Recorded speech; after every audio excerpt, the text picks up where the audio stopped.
With our software installed, we're almost ready to begin project development.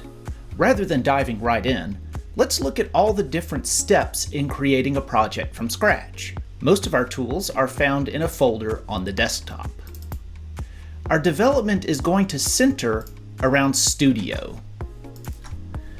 This is our main interface to the project databases, and it also links us to the other more specialized applications. Our first step here will be to create an empty project. While we're here, we can also manage users or configure project parameters.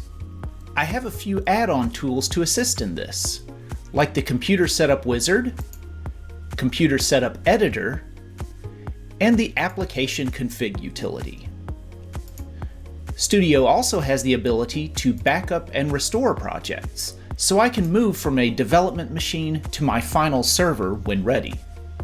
Next, we'll open up Profile Editor to manage our device profiles. A profile is a template for a type of device. For example, I'll have a profile for a PM8000 meter, a Galaxy UPS, or an SER I/O module.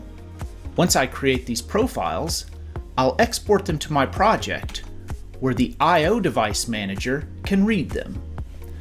This tool takes the profiles and a spreadsheet of my devices, created from my network diagram, and populates the databases with all the variables, alarms, and trends that I want to read from the equipment. Now that my devices are populated and communicating, I can open up the Web HMI to verify that everything is reading correctly. I can view live data, alarms, historical trends, or run reports on historical data. If you have advanced reports and dashboards installed, we can also integrate this into the Web HMI. There are also some parameters that can be configured directly in the web. The last tab in the Web HMI is Diagrams, which displays custom diagrams built in another tool, Graphics Editor. Here, we can create our own interfaces for navigating around floor plans or elevation pages. There's also an engine in the background for displaying the energized status of your one-line diagrams.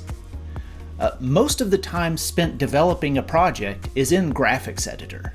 On the off chance that our devices are not communicating correctly, we also have a diagnostics viewer for fine-tuning our communications parameters. This way, long daisy chains or slowly communicating devices don't overload us with alarms. If there is functionality that's not available to us out of the box, I can use a programming language called SciCode in the SciCode editor to create custom add-ons.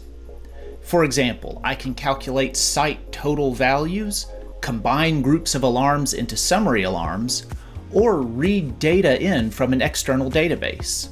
SciCode is our primary method for extending the projects. Finally, if we have a system distributed over multiple servers, the deployment system allows us to create fixed versions of the project, called deployments, and automatically push them out to the various machines.